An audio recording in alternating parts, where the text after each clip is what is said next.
All right, welcome, ladies and gentlemen, to episode number 14 of the Third Banner Pod. I'm Ash. We've got Kyle, Ross, and Ty on tonight after a week off from the holidays and that kind of thing. We were back at you live with a great football weekend to talk about with some great recruiting news. Let's just dive right in, guys. What do you got to say? Been a long time, guys. We all got real busy last week. It's good to see your all's beautiful faces. Well, I can't say I've gotten any more pretty, but it's great to see you guys. It's great to talk about Louisville's recruiting coming up. Hasn't been a whole lot going on this time of year, so we have to get a lot of stuff done. I'm just living the dad life. I saw something on Twitter when you reach 35, you either become a World War II historian or you smoke meats. And I took that shit personally because I've been smoking like crazy. Not the bad stuff either. I'm talking meats, baby. You heard it here first. Kyle smokes meats. What a way to start. But, I I cooked the best turkey breast of my life the other night. Yeah, we saw it. Looked God. good. Yeah. It did look good. It was. It was. But anyway, guys, what y'all been up to? So had a pretty busy Memorial Day weekend. Not a single day where we didn't do something. Had a big picnic, big like old friend get together, new friend get together. Like it was really awesome. Shout out to my daughter graduating this past week from high school. Graduated.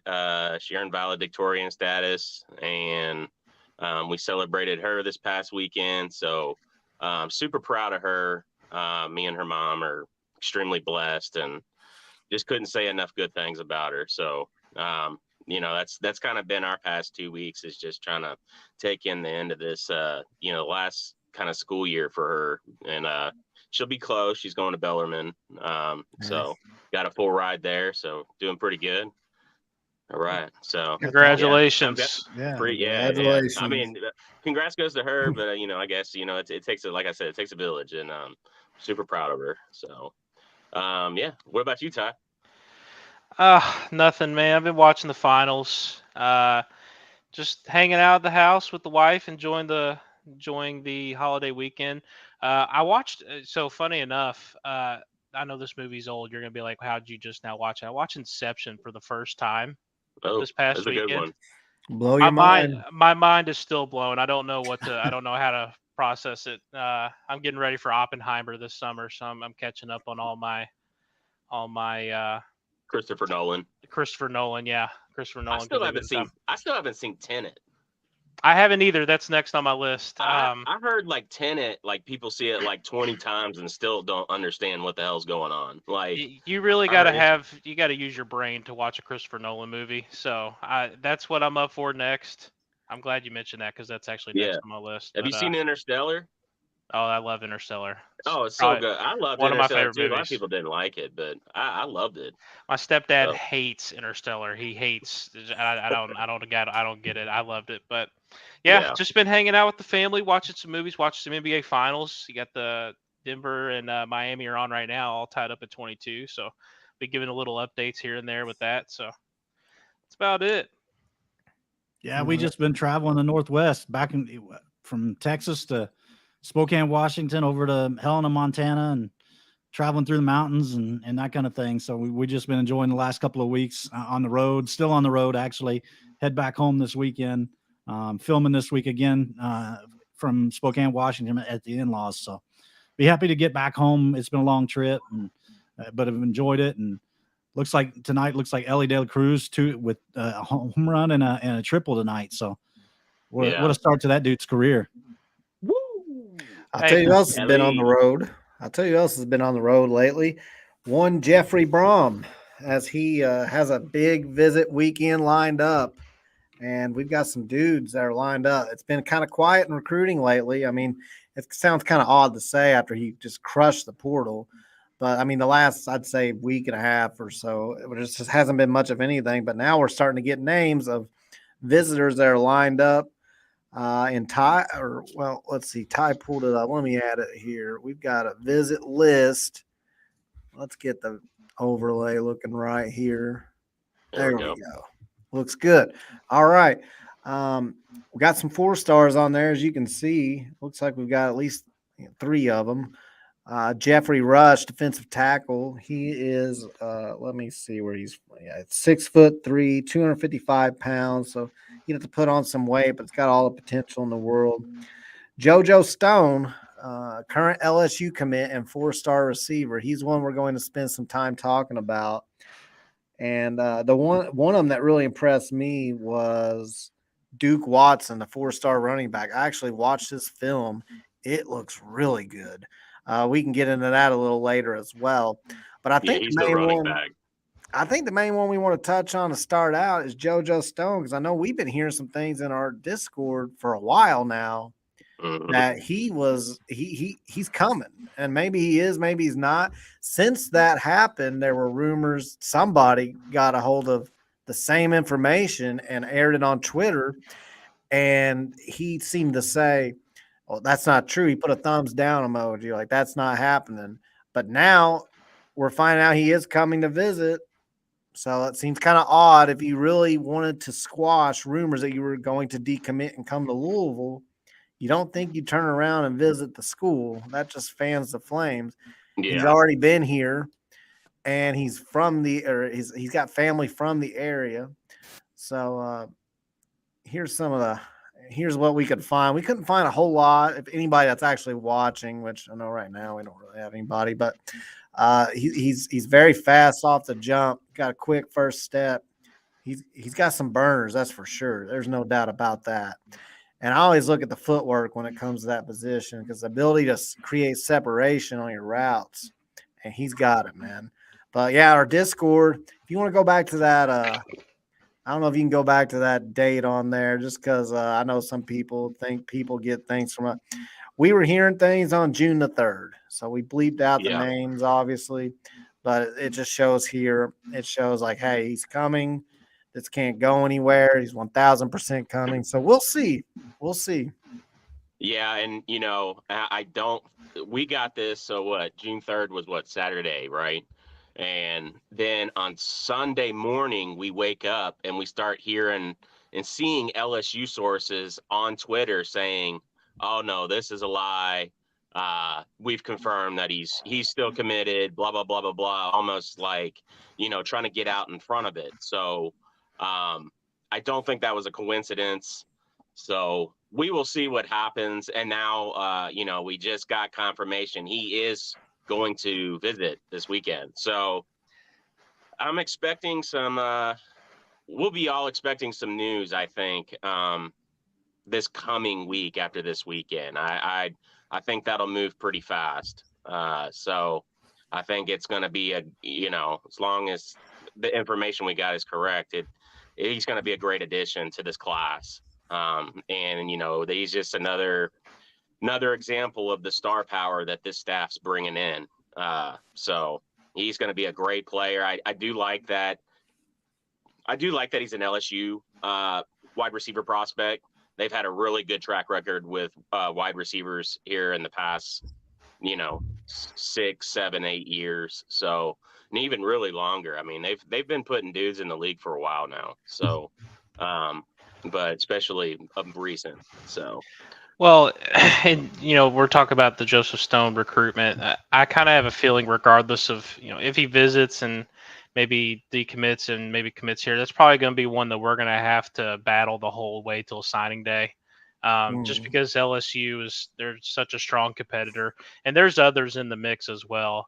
You look down here, Texas has offered, Auburn, just a few others to name. So DeAndre Moore 2.0. Yeah, it's going to be one that we're going to have to fight tooth and nail to the end, no matter what, whether he decommits from LSU or commits to us. I love his explosiveness, guys. Like, he's so explosive. And that's one thing that I think we all kind of knew when Jeff Brom became the coach here, that we were just going to have explosive receivers and guys that can make plays. This is one of those guys that I want, like, really bad. And another thing that I thought was interesting, I think he plays at Grayson High School down in Georgia, and that's the place that we've gone to just the last few years. Victon Brown, I think, defensive lineman we got out of there, and we've had a few others come from Grayson as well. So it's good to see that they're kind of building a little more relationships and keeping those pipelines down there in Georgia. It's a really strong state to recruit from. So, well, and I don't think we can underestimate the local ties of his family being here too. You know, if that's legit, I think that's going to be a big feather in our hat. So Sure. We will see. Couch House, welcome. Always good to see you on here, or as Ross calls you, Coach House. And hello, I have Connor. to squint and like zoom in. Connor making the appearance in the chat again. Couch House is always he's like a day one, man. Couch House is an OG on this pod. And Coach House, you can't forget about Coach House. Yeah, either. Don't forget about Coach House and Couch House. Couch House. All right. Yeah, we've got some other dudes lined up. Like I said, we got Jeremy Rush, defensive tackle, Derek McFall, he's a 4-star athlete, Duke Watson, the running back. Have any of y'all seen the Duke Watson highlights? Yes. Dude, he's yeah. Now it's not quite on Reuben Owens level, but as far as running back highlights, it's up there, man. Well, he's a different type of running back from Reuben. Exactly. He's an agile. He's all about but he's quick like that. Those cuts, man, and that was awesome. He is fast with long strides. So he's a guy that doesn't look like he's going fast until you see how much separation he gets, and you see just how big of strides he takes. But you usually don't see those big stride guys cut like he does, which is what impresses me. Like, hold on. Well, I don't know. You'll see a few highlights where he just changes direction, and dudes are. Yeah. I'll tell you how you know a dude is fast. Dudes start jumping and trying to arm tackle because that's the only way to even right there, boom. Yeah. Those two dudes right there, even that guy, they have no chance. That was a techno ball move right there. That's tough, man. Ross, does he remind you? Maybe it's just me. He kind of reminds me a lot of Devin Mockabee, just how he runs. I see a lot of Frank Gore High School in him. You heard it here first, Frank Gore. I set him up for that. Set him up. I'll take it. He's Frank Gore. He was a dude that ruined his knees like 3 times and still ended up playing. I think he's still playing. He's still playing for your Jets, isn't he? Hey, listen, man. It's going to be year 2036, and Frank Gore's still going to get 44 yards rushing for the Tampa Bay Buccaneers. So I'm telling you, man, I mean, that's the thing. Like Frank Gore had a lot of that ability to extend plays in the backfield, but also, get upfield real quick with a one jump cut ability. I don't know. I always loved Frank Gore. I mean, he was always a dude I always pulled for. I don't know why. I just loved the way he toted the rock. And that's the way, like this kid right here, like I like the way he's built. Like he looks strong. He looks strong. He looks very sturdy and solid. That last run, there wasn't even a hole, and he just ran through it. The striding, like the long stride, that makes me think more like Devin Mockabee, which we all saw how he played for Purdue last year, being thrust into that role. So I like what I see, man. The running back spot, we feel pretty good about this year, but it's definitely a spot where we're going to need another body in this class. So if Duke Watson could be that guy, that would be phenomenal. Yeah, and I mean, it sounds like the staff's wanting to add a running back in this class. I mean, that's kind of like a duh comment, but it seems like it's maybe a position of priority based on what we're losing. That catch was impressive because that was a duck by the quarterback. Oh my God, that was a horrible throw. That was impressive. Yeah, he's had a couple of those on his highlights. And again, like that's when I watched this kid's tape for the first time. That was the other thing I saw with the Frank Gore comparisons. Like Frank Gore was a hell of a receiver out of the backfield. I mean, the dude was very versatile. He was very, very good. And I don't know. I think this kid would make, if we get this kid and he ends up on campus, I'd feel okay not having Reuben Owens on our team this year. I mean, that's just me. Couch House called him Javian Hawkins 2.0, but he looks like he's going to be bigger than Javian. Yeah, he's bigger. He looks bigger. He looks as fast, which is crazy. Yeah. But he he's looks bigger. like he has the quickness and the cutting ability of Javian, but he's built stronger. Mhm. He's built more sturdy. Look, I mean, come on, man. These highlights, bro. I mean, he's a real got it. talent. I don't care if he was ranked a 2-star. I would say this kid's a 4-star. Like this kid's good. Well, that's what happened with Bilal Powell. He was a 2-star when he ended up getting up to 3 stars, but he was a 2-star when he committed here. And I watched his highlights. I'm like, either his competition, which is in Florida, so you know it's good, but I was like, his competition must be completely horrible for him to be a 2-star because his video looked a lot like this, to be honest. He combined a lot of power and agility and speed. And I'll tell you, we're talking about a lot of Jets running backs tonight. Ty's probably getting real hyped up. But I'm telling you, this dude here, watch that last cut. That was I don't know if you can go back. There was one before that. Disgusting cut, man.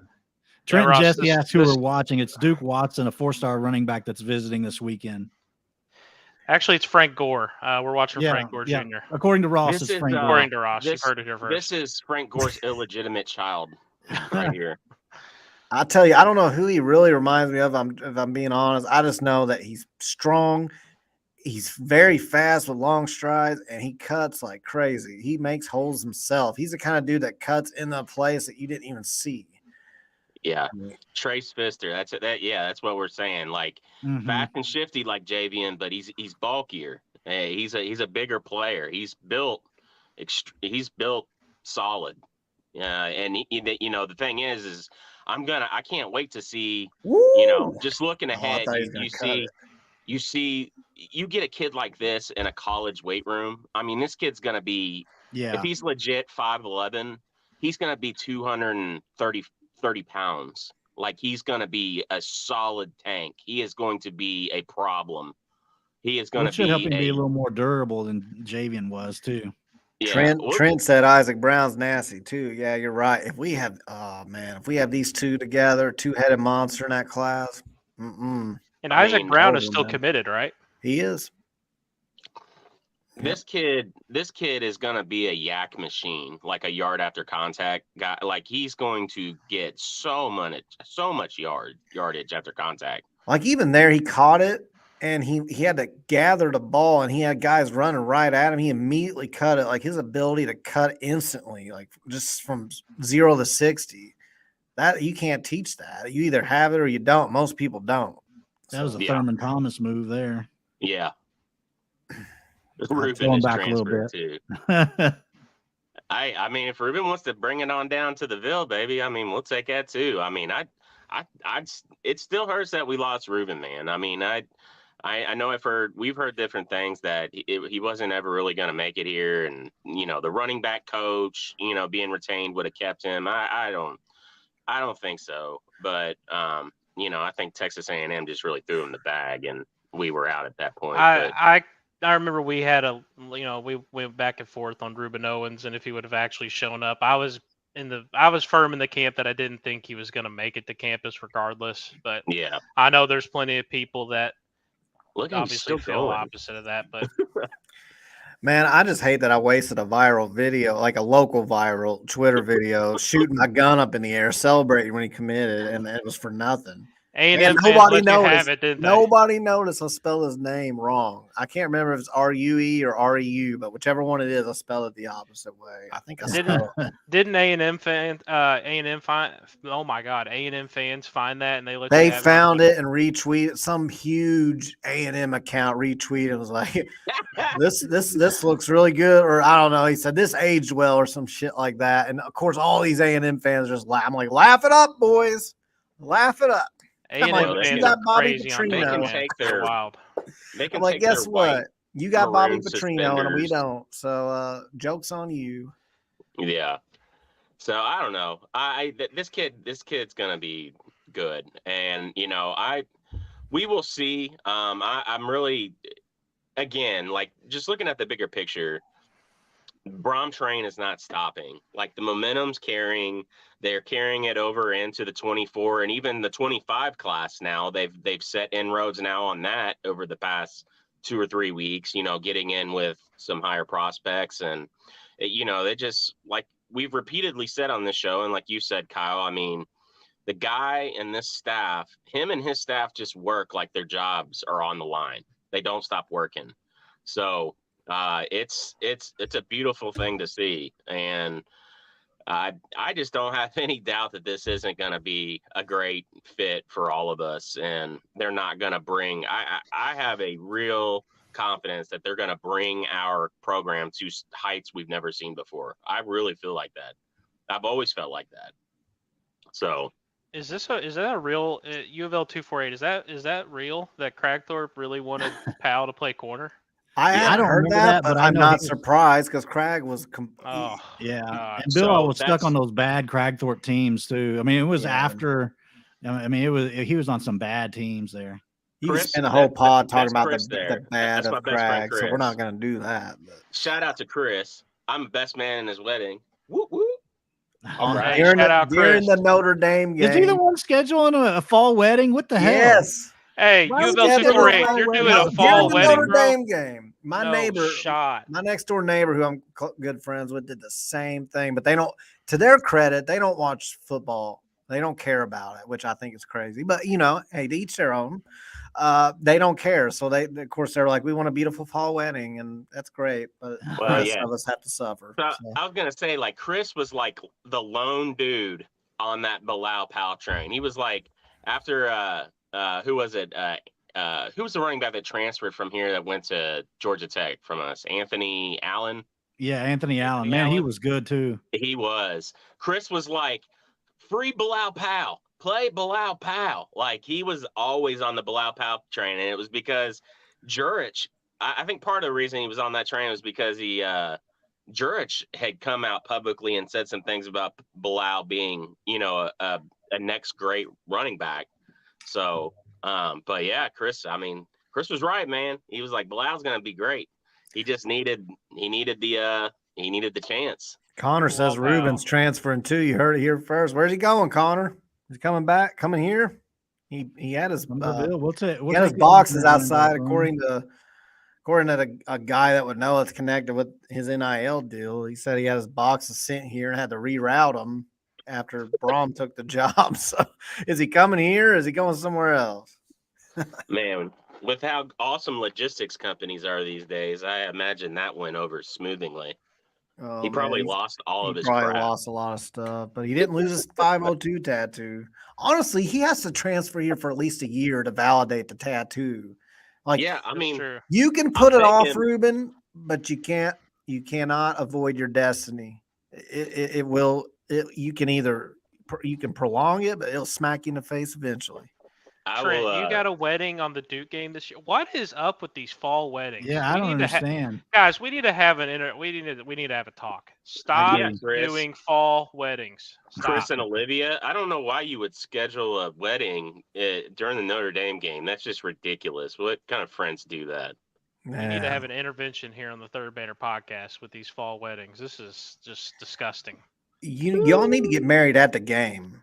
You need to go to the game and get married on the real fan. Or you gotta wait to find out what the game time is.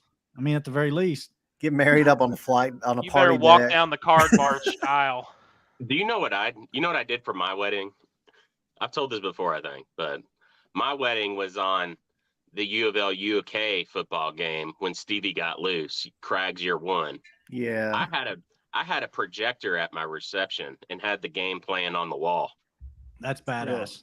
That's how I was able to get my wife on board with that one is beyond me, but I don't know. I got her to marry me, so. Well, I mean, if she's going to get married to you, obviously we're like hardcore Louisville fans. That's one of the first things I told my now wife.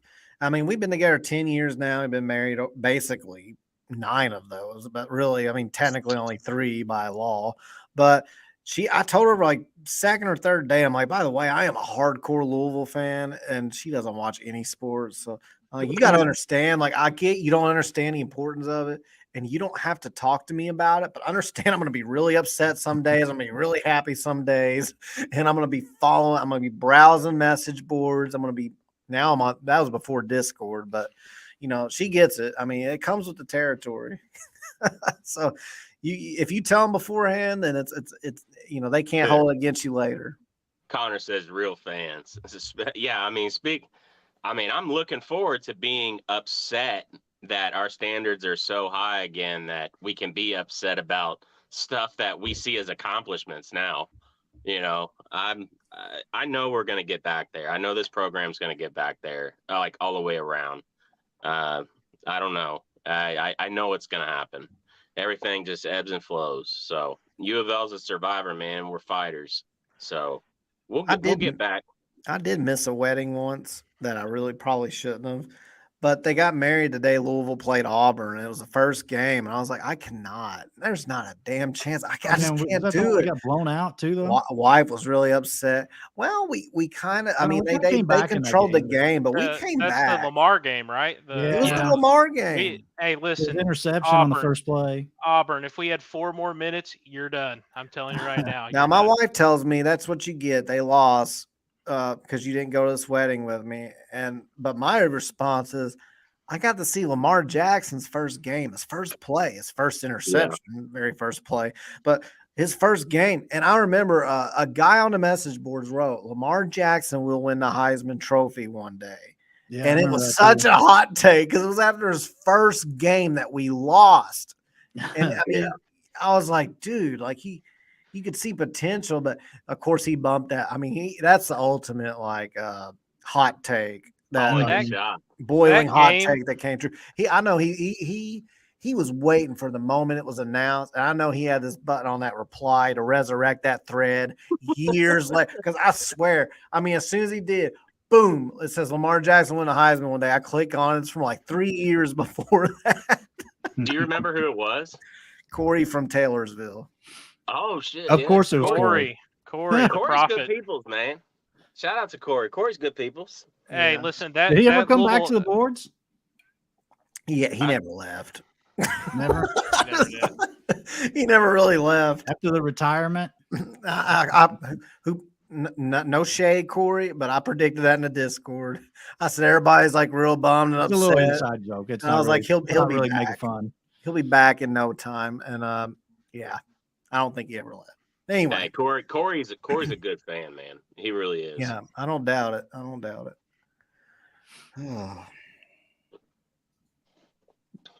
I'm watching this Miami game on the side. I'm trying not to, but I can't help it. It's really close. It's been a barn burner. What's the score? 41-39 Denver. It's at Miami, so I think if Miami loses this game, they're in big trouble. Because I think it's going to be real. They gain the home court advantage by winning, but now they're up 1, they just hit a 3. But yeah, it's like if they lose this, they have to win tonight. I think. But I haven't watched any of the finals. I'll be honest. I haven't either. I normally watch a lot of the NBA. People aren't into it. Like I'm not into baseball. Some people don't like the NBA. I love it, but I get it. Different strokes, different folks. I normally watch a lot of the playoffs, but this year I haven't. Has anybody got an Ellie De La Cruz update? I'm gonna check that out. It was tied at 6 when we went on the air. So hey, give me a little Ellie De La Cruz bio up here, Ross, because I saw all the buzz on Twitter yesterday. I checked it out, and I like I said, I'm not a big baseball guy, but I do kind of keep up with it itty bit, and it was pretty cool to see the Reds fans' reaction yesterday at the game. What's the scoop on this kid? I mean, number one prospect in minor league baseball this year. They were in the Cactus League, and they said he was literally the best player. In the Cactus League, that sounds like that's not very hard to do. No, I feel like anybody in Discord could be the best player in the Cactus League. You know what I mean? No, man, this dude's different. I don't even. How old is he, Ash? 20? He's 21. Yeah, like they signed him when he defected from I think it was Dominican Republic. They signed him when he was 16.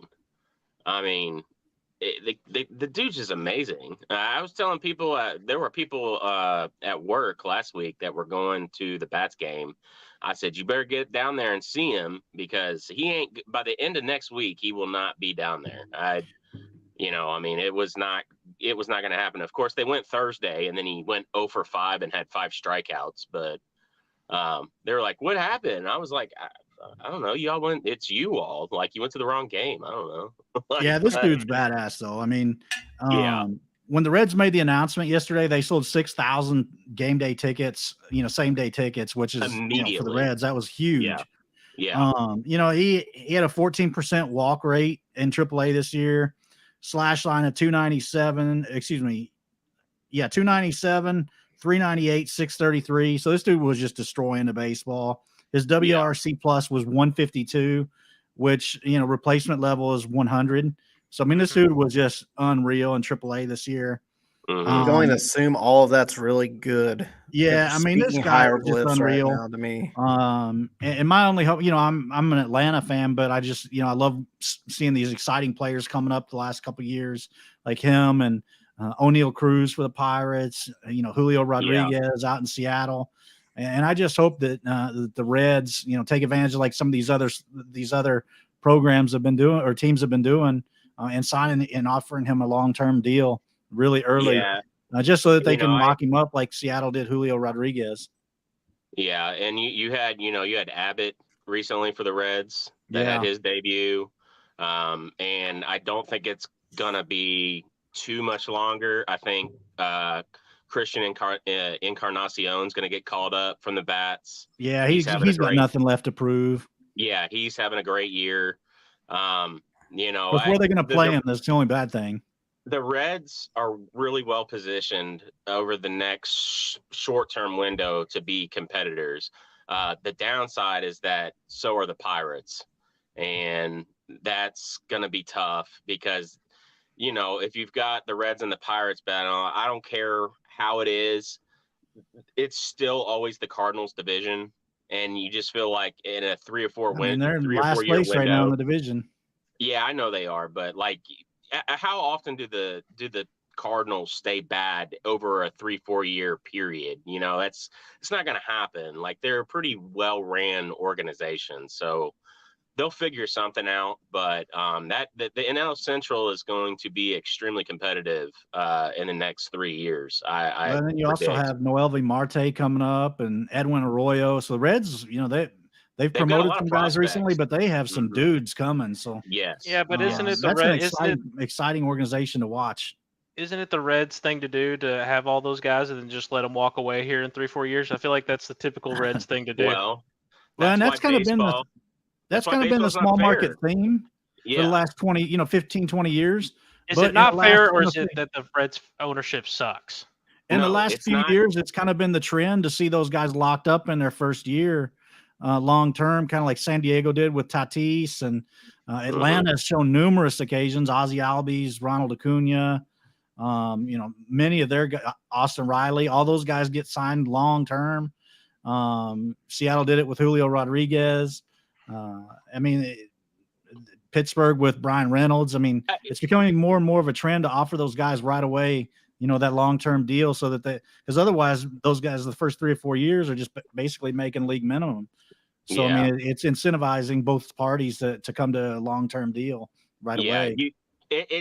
Small market teams in baseball are at a disadvantage. I've had this argument so many times with people there, because here's the thing: they don't have a pool or a fan base of merchandise sales and everything. They don't get on TV as much as the Dodgers or as the Yankees or Houston or any of those teams. Like, they just don't get on TV as much.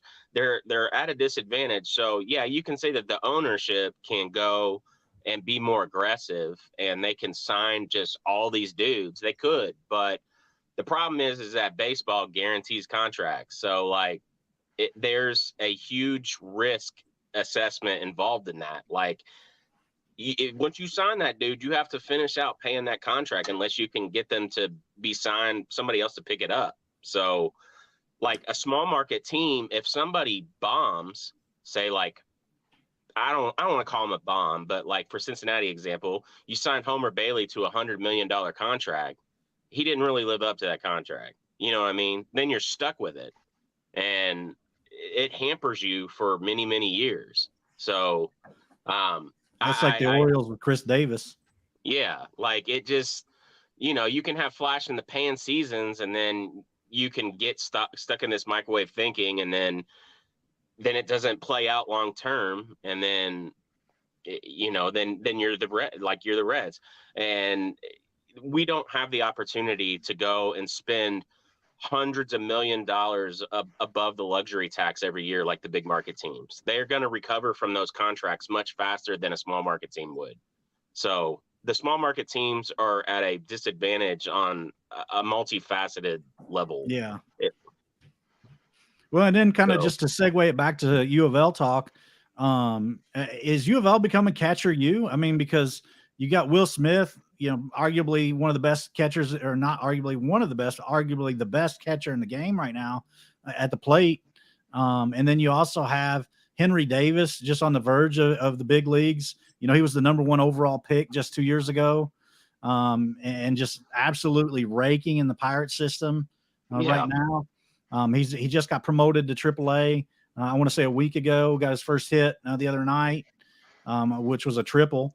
I mean, he's just absolutely destroying the ball. And then you got Dalton Rushing, who's just blistering the ball in the Dodgers organization, looking like he's already a top 100 prospect, on the verge of AA. He's in high A right now. I forget what their high A affiliate is for LA, but you think the Dodgers have their eye on U of L prospects? Right. I mean, Bobby Miller and Will Smith, and then now you got Dalton Rushing. Yeah, they're paying attention. They are paying attention. It's not a bad organization to have a pulse on your organization, on your team. No.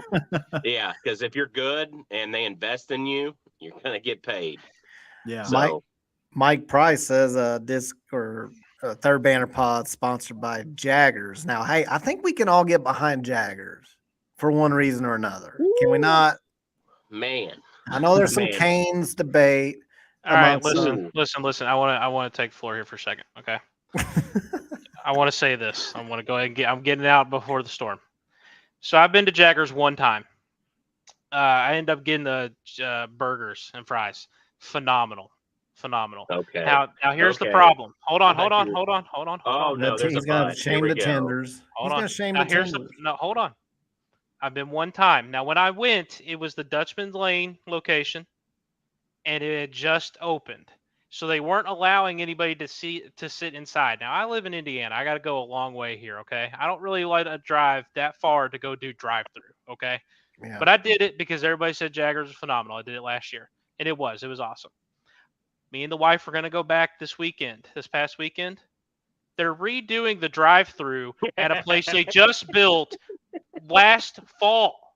Yeah. What Jaggers? What do we? I don't know that I can go back. As great as everyone says it is, it's too far for me to go do drive-through. I'm not doing it. Now, here's the thing. With Cane's, it's amazing. It's phenomenal. It's great chicken. Every time I go, they're open every time. I never have to do the drive-through. It's just delicious. Yeah, chicken. This Cane slander needs to stop. I mean, delicious. come on, guys. I never had Jaggers. We don't have it in Texas. I can't count on Jaggers. I can't count on Jaggers. I can always count on Canes. Well, and that is, I mean, I give you that. It's like, it doesn't matter how good a place is if you can't get in. I have a pizza place that opened in Scottsburg of all places, and I'm a pizza connoisseur. I eat really good pizza if I can get it. And so I tried this place. I heard it used to be in Green Tree Mall, Chicago City Pizza. He moved to Scottsburg, and people would rave about it. And you can't even you cannot get in there hardly. But I finally got in there this last weekend. It was amazing. But yeah, I was almost done with it. Connor, you're banned from the Third Banner podcast. You're done. Cane slander, Connor, man. You're done. You're done. I might try it when I go on vacation next weekend. But then I'm like, man, I'm going on vacation. I can't ever get there's not a Cane's within an hour of me anywhere. And that's a shame. It really is. That's a shame. So everybody on this right side of the screen, these are Indiana problems. Problems. Like, hey, I just don't. The moment they throw one in Clarksville, Indiana, I'm going nonstop. What, Jaggers? No, Canes. He's talking about because you know what? That Jaggers, they'll probably redo the drive-through in 2 weeks after they build it. If I had to guess.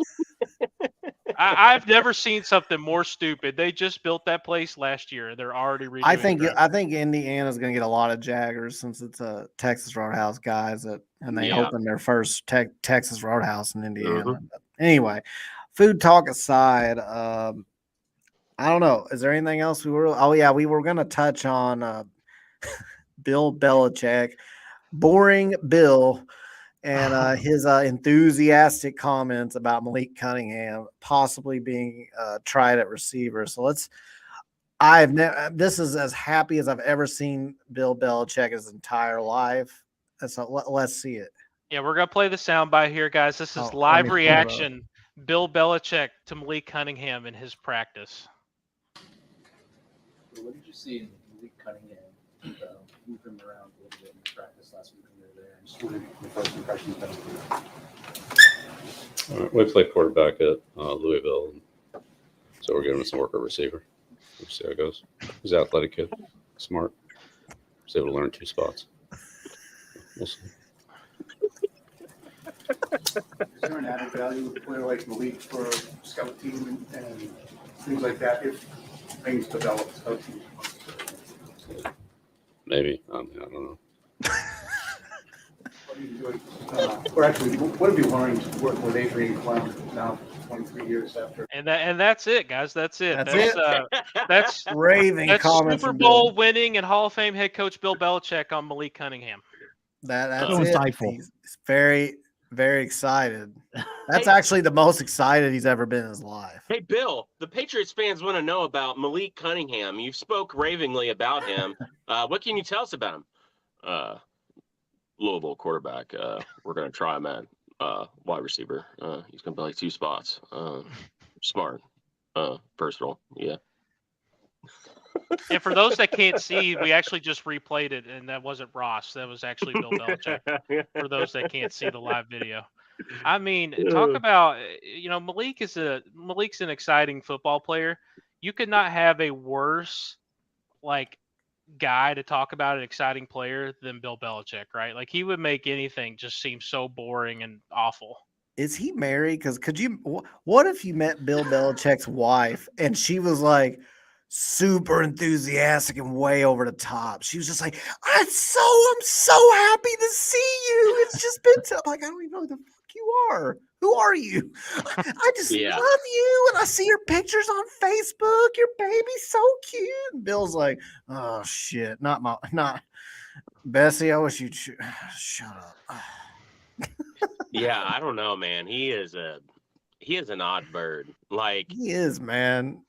like he's just an odd dude, man. But I'll he's tell a you, genius.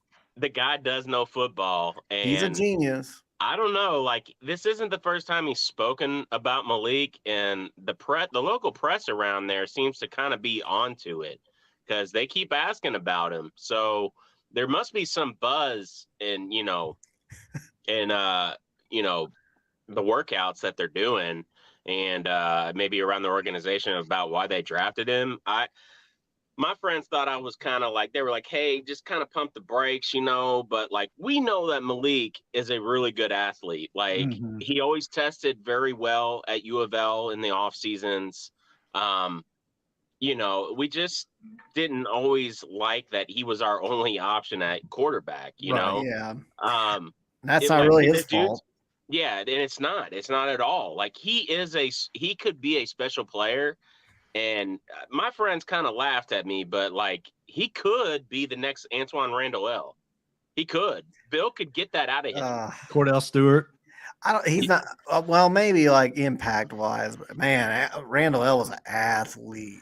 I mean, so was Malik. Malik's a really good athlete, man. I'm telling you. Yeah.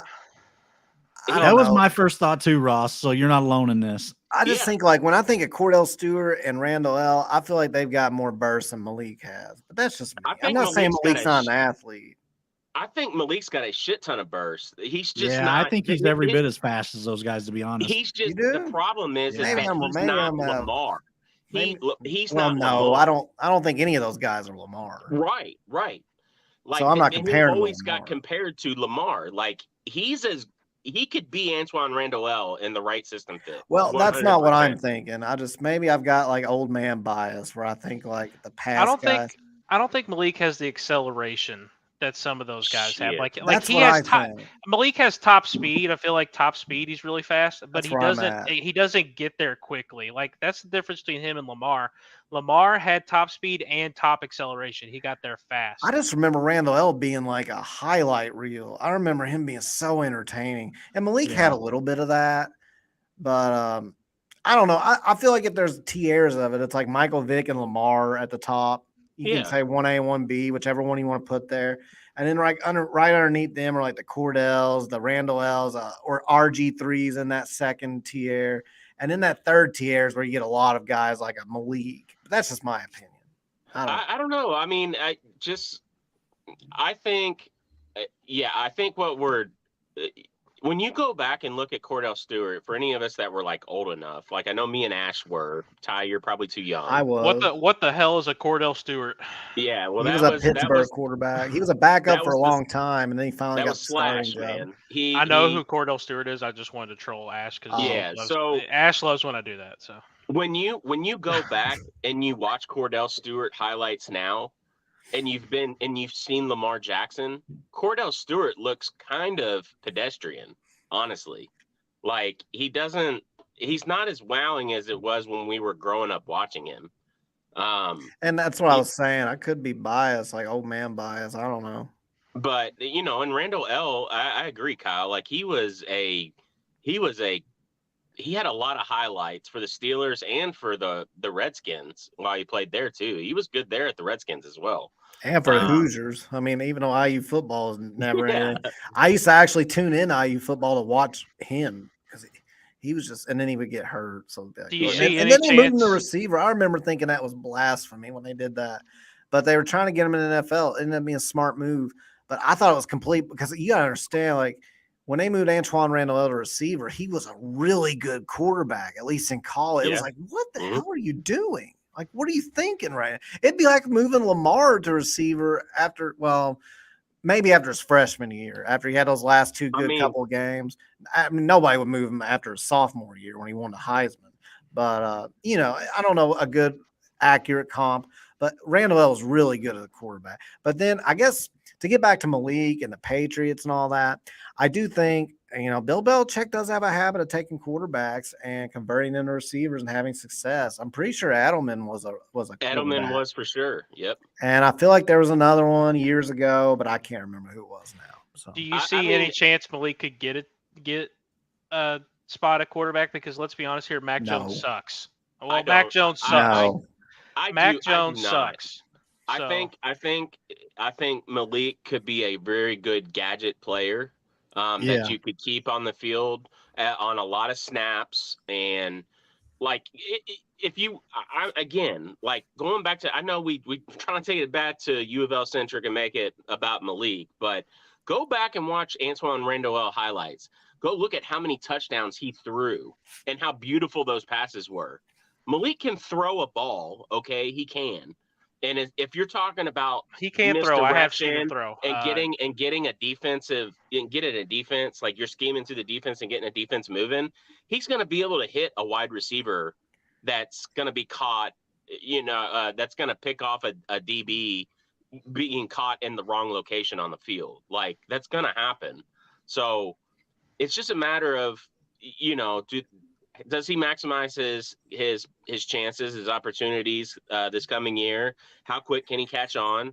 And, do the Patriots buy into him? Like, I think he could end up being one of the biggest steals in this entire draft. I'm not kidding. Like, I mean, he'll either make it a receiver, he won't make it. There's no way. Well, and none of us are saying he's a quarterback, but what I think that Ross and I are kind of leaning toward is that if there's one team that can take a guy and utilize his strengths just on a here and there basis, I think the Patriots are one of those type of teams that they can get the most out of a guy. Sure. And Malik can come in there and run some gadget plays and be a decoy at times and things like that, and just be used in a unique way. here and Yeah, there. and I don't think he's I going to be the think- focal point by any means. No, not at all. But like Andy Reid, same way. Pete Carroll, I think he would have been great in Seattle. Like, I in the right system fits, he will be he's going to produce. You programs and organizations like that know how to maximize a player's snaps in that regard. It's just up to the player to get themselves in a position to get on the field. So, Well, and if it doesn't work out if he gets cut before the season starts, Malik 7.0 is coming back. Hey, don't listen. We're not gonna. Don't put that in my head. Hey, UFL 248 in the comments says Malik is not a quarterback in the NFL. Well, neither is Mac Jones and neither is Bailey Zappi. So I'm with sitting Neil. He here called him telling a you poor guys. man's Randall L. I'm I telling agree you with guys. that. I think there is a chance if he can make it and stick it out. Maybe he has a good preseason that Malik could get in the game at quarterback for the Patriots. Because I'm telling you, Mac Jones is not in the good graces of Bill Belichick and the Patriots right now from last year. no. And on top of that, he sucks. And then Bailey Zappi is no good either. So the Patriots quarterback room looks really, really bad. And I'm telling you, if he can make it in the preseason, I think Malik has a chance. Well, I will say this: if there's one quarterback that becomes a starter for multiple years due to there just being no other quarterbacks around, Malik Cunningham has plenty of experience with that. So if boring Bill wants to continue to just blunder it up, and Bill wants to just continue to blunder it up with his quarterbacks and you never know. But I can't imagine. I'm with Neil. He said best case scenario, he's a poor man's Randall L. Yeah, worst case, he's playing the XFL in 2 years. Or who was it? Didn't somebody draft him and he was like, he responded. He got drafted in the USFL and he said, I don't know what that is. And he's not They're doing like, that. congrats to Malik Cunningham. It's getting drafted. Like, he got dude, drafted Malik, the second round. we took you with our first pick, Malik. We can't wait to join the Birmingham Stallions, whatever the hell they are. He got drafted in the second round with that. So yeah, it was but he's like, I'm not playing for him. Birmingham butter churners. And he's like, what the hell is the USFL? So yeah. But yeah, good for Malik. I'm glad Boring Bill is noticing him, so he must be doing something well. And I'm glad he's willing to convert to try out receiver, because some guys have too much pride and ego to do it. But it's like, man, you just want to make it, man. Live your dream. If you don't like, just get if paid. Your dream is to make the NFL. Man. Yeah, you might not get the position you want, but if there's a chance you can make it somewhere else, you take that. Man. And I actually think he could have one of those like longer careers in the CFL. He just has that type of quarterback game where he could actually go to the CFL and have a long career, in my opinion. Yeah, like I think Malik's gonna make money for a while. Mm-hmm. I know people want to like shit on that take, but the problem was never Malik. The problem was always that Malik was never pushed. He was never put in positions to where he could be beat out. You know, well, and if he got hurt, we had nobody. There was nobody. That was part of the problem. Yeah, I mean that quarterback room was so intimidating. We just had nobody else to go. Oh, it was scary, really, downright scary. Oh man, so guys, what are you thinking about this basketball tournament? Are you guys going to watch the Ville in that? The TBT? Yeah, I'll watch. Best basketball team we'll see for next. Never mind. I'm gonna stop. Listen, listen. So my I'm as a Louisville fan. I mean, my cousins are Louisville. My cousins are Louisville fans. Okay, but like they're not like diehard sports fans. Okay, and my cousin of all people texted me. He said, "Hey, are you going to this TBT?" This was like 3 weeks ago, and I'm like, I was kind of thinking about it, and then like they've continued adding players, and we're seeing like. I'll be honest, when I saw Shane like working out the other day, I was like, damn, Shane looks good. Like yeah. I was so excited to see him out there. Like I'm like feeling like, yeah, like need to go to a TBT game for sure. And Ross, if anybody knows men's physique, it's Ross, because he's always checking out Jamari Johnson's backside in football. Hey, Shane, I swear to God, would have been a monster tight end or a tackle. Now, were I you mean- looking at his tight end, or were you looking at him to play tight end? No, I don't. I mean, dudes, Ray. I'm not alone on this. Ray Ganon spoke out about it multiple times. Like, the kid was built extremely different for basketball players. He was built like a football player. He was. He had bazooka calves, as we all called him, and the dude was a monster. I never called him. Dude, there all over U of L Twitter used to call him bazooka calves. Did they? Yeah. You know, I watched a lot of Shane Behan, I don't ever remember being called bazooka calves. Oh. This is the Mandela effect, Ross. You were in a parallel universe. It's not. Ray Ganon said that he had the biggest calves he had ever measured, and that was including football players. He had the biggest circumference of calves he had ever measured. Imagine that in a conversation, like you're at a bonfire, sitting there. So I measured this dude's calves today, and boy, man, the circumference of his calves was exceptional. I converted from millimeters to centimeters, and whoo, dude. I got to say though, any self-respecting Louisville fan, you got to find a way to get out to one of these games because it's middle of July, middle to the end of July. Mm-hmm. They're being played in Freedom Hall. We've got kind of who's who of Cardinal players in the last decade and a half. Well, you got Siva, Russ, Bohannon, Fat Wayne, Rakeem Buckles. You got a lot of guys with some nostalgia factor there. Yeah. Luke Hancock is like one of the coaches or GM. I can't remember which. But being played in Freedom Hall too. I mean, there's just so much nostalgia there. In my opinion, if you're in the area, you got to get out and check these guys out. I would love to get Russ Smith on this pod while he's in town. But that would be awesome. I'm not saying I can. I'm just saying Russ Smith is my favorite player ever. Oh, I forgot about Nanu. I would fangirl the hell out of that pod. I mean, Nanu was a beast too, man.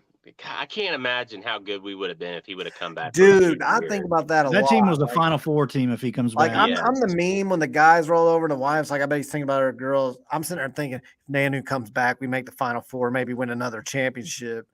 Like that's what I'm thinking. Because I think about that a lot. I'll be like, man, Nanu, his trajectory was through the roof. He just needed one more year, and then he could have went pro. And I think he would have been in a much better position. He really, the way he was improving under Rick, just one more year, man. Can we get Neil's comment up there? That's probably the comment of the night. Shane had the best cankles in the game. I feel like that's probably the winner for comment of the night from Neil. You were right.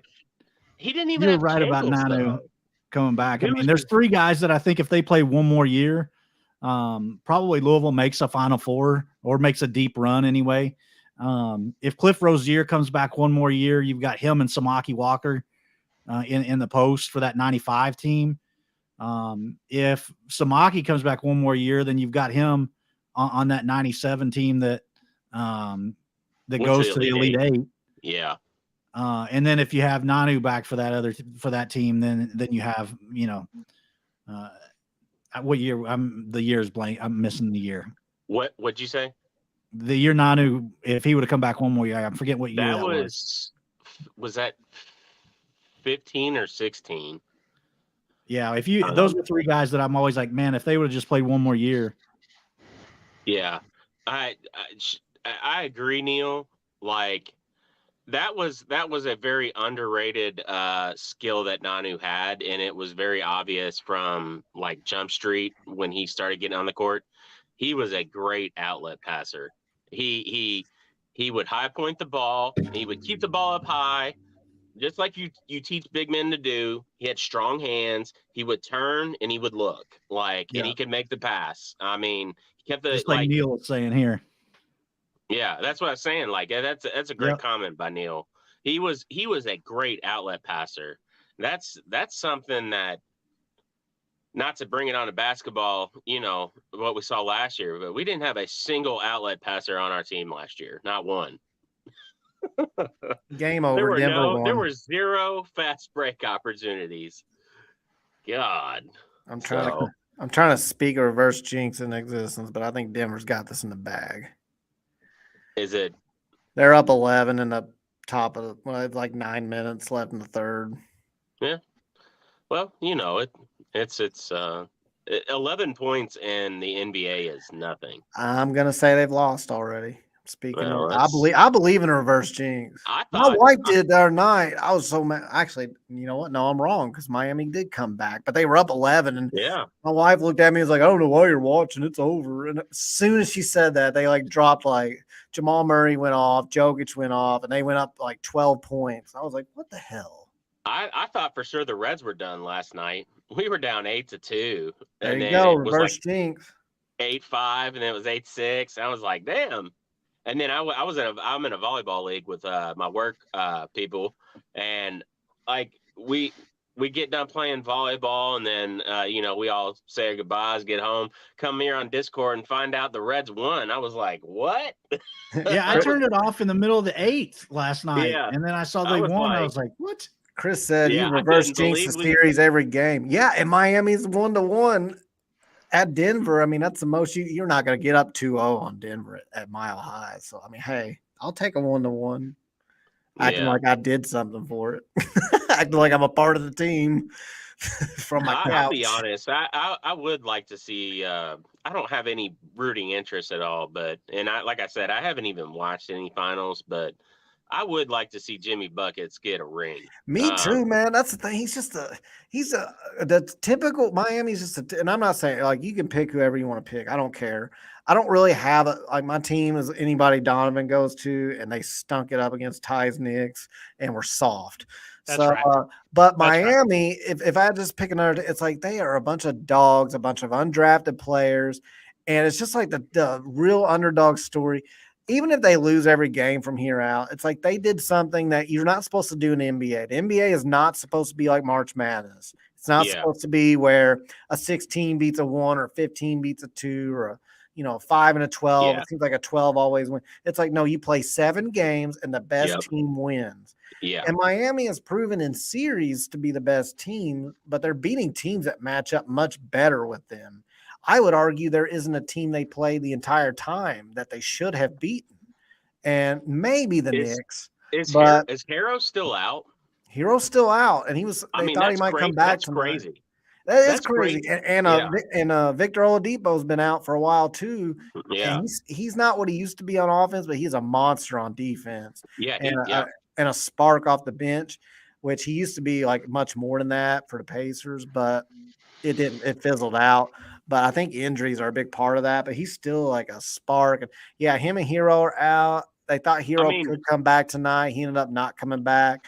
But if he doesn't come back game 4, they're in trouble because right now they're looking cooked. Oladipo's, for Miami, he's kind of fulfilling that Andre Iguodala, like Sean Livingston role for that first run of the Warriors, back when they started winning, that's I just like people just forget like how good I'm getting off on a tangent, but like those Warriors teams, like you had a monster first round pick and like Sean Livingston, like straight out of high school. If that dude doesn't tear his knee up with the Clippers, like his trajectory was through the roof. Like he was going to be a premier player. I was pulling for those Warriors teams through that because I was so happy. I was so happy to see him get 2 rings. You know what I mean? Like Iguodala, same thing. Like major player for the Sixers. Always was really good, but just couldn't quite get the right dynamic of where he was at. He goes and he takes on mentally, like he accepts it. I'm older. I want to win a ring. He goes and plays for the Warriors, gets in a good franchise, a good system. And he's as effective as he possibly ever was based on his role. You know what I mean? Like his production was outstanding.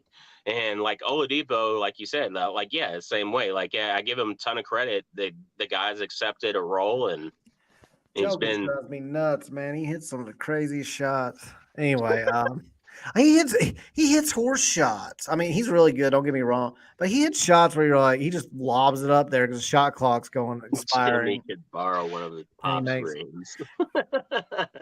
Yeah, it's because I had to think about that one, but he's saying because like there's actually a video that went viral where the people are convinced that because that Michael Jordan is Jimmy Butler's dad, and like if you watch the video, that's why conspiracy theories work because you can literally make things sound so believable. Like they got pictures of them with Stop it, bald Connor. heads, they look alike, they make Yeah, all shut these up, Connor. connections, but it's pretty funny.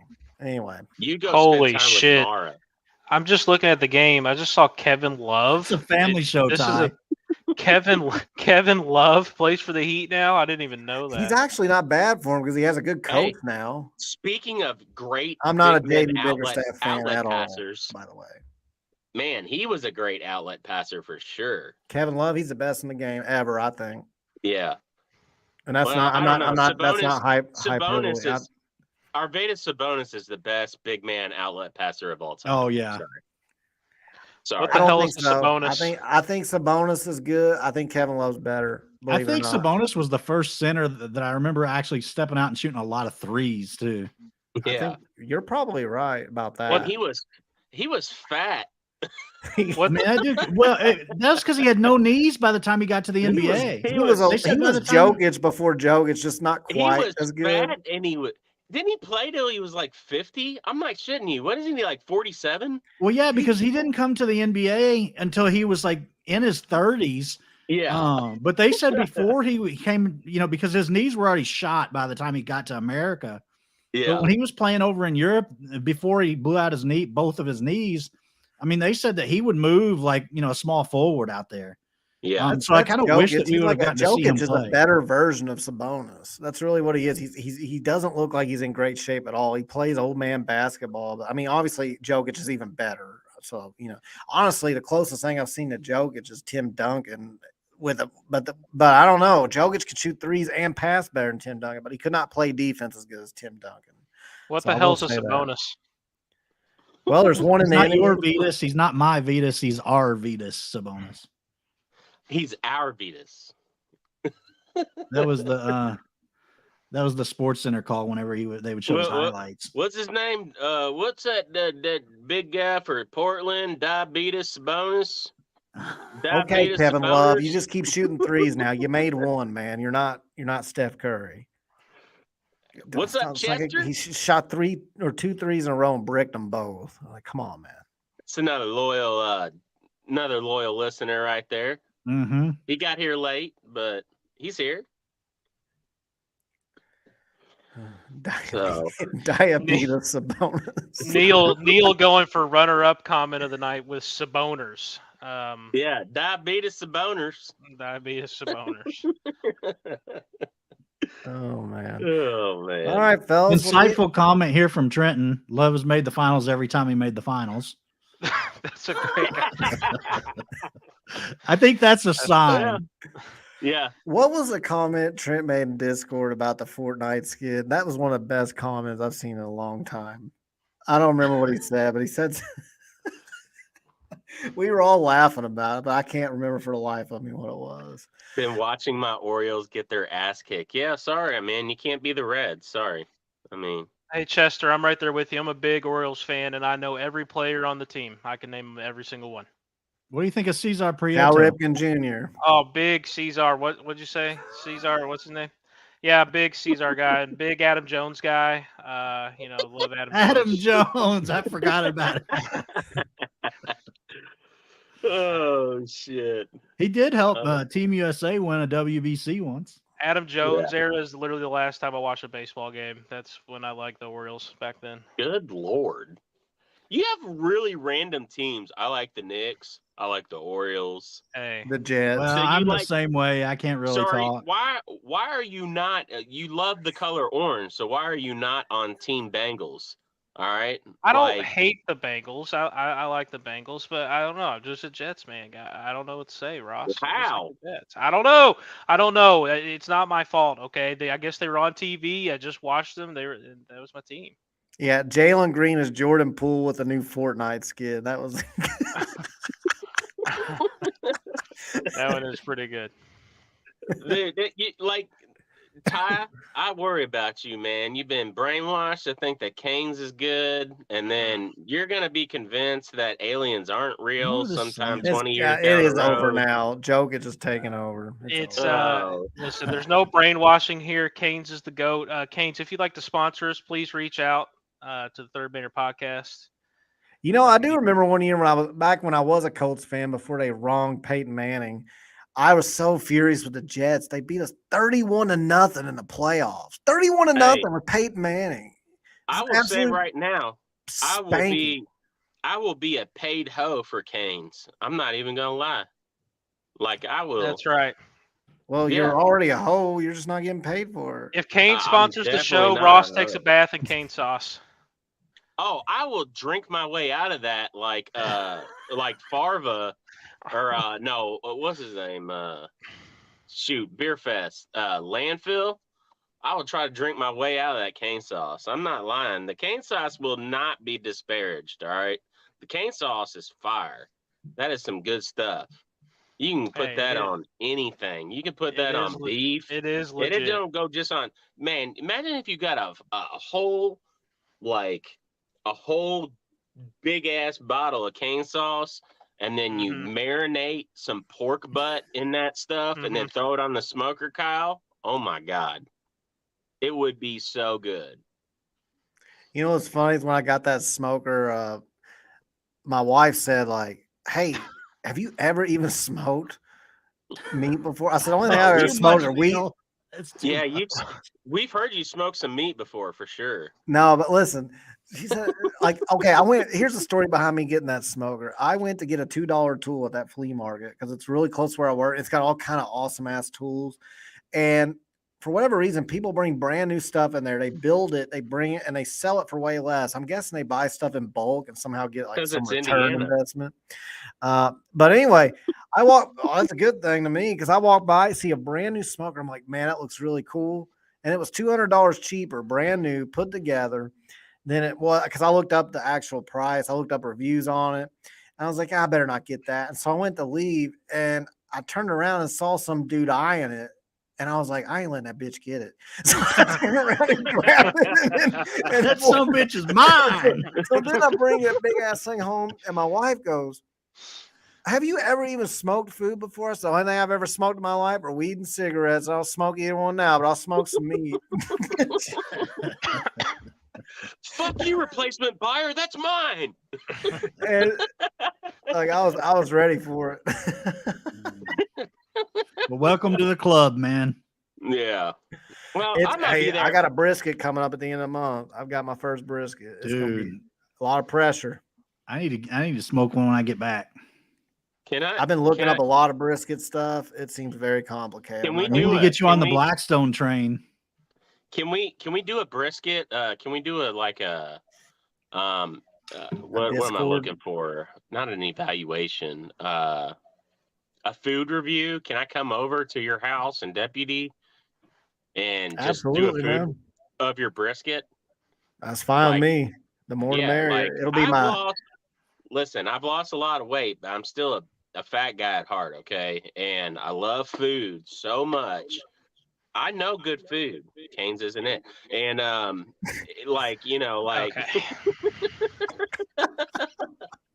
All right. I know good food, and I'll shoot you straight, Kyle. I'll tell you, like, okay, where does this need some help? Like maybe I can bring some friends.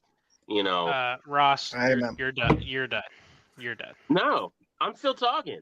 You're still here, done. Still strong, still standing.